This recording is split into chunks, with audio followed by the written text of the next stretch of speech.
മൂത്രത്തിൽ ബീജത്തിന്റെ അംശം കാണുക, റിട്രോഗ്രേഡ് ഇജാക്കുലേഷൻ എന്ന ഒരു പ്രശ്നത്തിന്റെ ഫലമായിട്ടാണ് നമ്മൾ യൂറിൻ ടെസ്റ്റ് ചെയ്യുന്ന സമയത്ത് അതിൽ ബീജത്തിന്റെ അംശം കാണാറുള്ളത്. സെമൻ മുന്നോട്ട് പോകുന്നതിന് പകരം അത് തിരിച്ച് മൂത്രനാളിയിലേക്ക് പ്രവേശിക്കുകയും അത് മൂത്രത്തിൽ മിക്സ് ചെയ്തിട്ട് പോരുകയും ചെയ്യുന്ന ഒരവസ്ഥയാണ്. അതിന്റെ കുറച്ച് കാരണങ്ങൾ എന്തൊക്കെയാണെന്ന് നമുക്കൊന്ന് നോക്കാം. അതിൽ ആദ്യത്തേത് നാഡ്യവ്യൂഹ സംബന്ധമായിട്ടുള്ള അല്ലെങ്കിൽ നെർവ് റിലേറ്റഡ് ആയിട്ടുള്ള ആരോഗ്യ പ്രശ്നങ്ങളാണ്. ഡയബറ്റിസ്, അതുപോലെ തന്നെ നമ്മുടെ സുഷുമ്ന നാഡിക്ക് വരുന്ന ബുദ്ധിമുട്ടുകൾ, ഇവയൊക്കെ മൂത്രനാളവുമായി ബന്ധപ്പെട്ടിട്ടുള്ള മസിൽസിന്റെ ഒരു കോർഡിനേഷനെ ബാധിക്കുകയും അത് ഇത്തരം ഒരു റിട്രോഗ്രേഡ് ഇജാക്കുലേഷൻ എന്ന് പറയുന്ന ഒരു കണ്ടീഷനിലേക്ക് എത്തിക്കുകയും ചെയ്യാറുണ്ട്.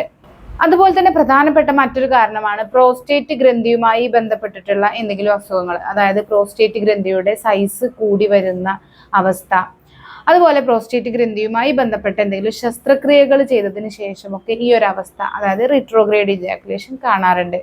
പിന്നെ നമ്മൾ രക്തസമ്മർദ്ദത്തിനും അതുപോലെ തന്നെ ഡിപ്രഷനൊക്കെ വേണ്ടിയിട്ട് കഴിക്കുന്ന ചില മരുന്നുകളും ഇത്തരം ഒരു ബുദ്ധിമുട്ടുകൾക്ക് കാരണമാകാറുണ്ട്. പിന്നെ ചില ആളുകളിൽ സെക്ഷൽ അറോസൽ വന്നതിന് ശേഷം മൂത്രമൊഴിക്കുമ്പോൾ അതിൽ ബീജത്തിന്റെ അളവ് കാണാറുണ്ട്. ഇത് വളരെ നോർമൽ ആയിട്ടുള്ള ഒരു കാര്യമാണ്, നമുക്കൊരു അസുഖവുമായിട്ട് ബന്ധപ്പെടുത്തി ചിന്തിക്കേണ്ട ആവശ്യമില്ല.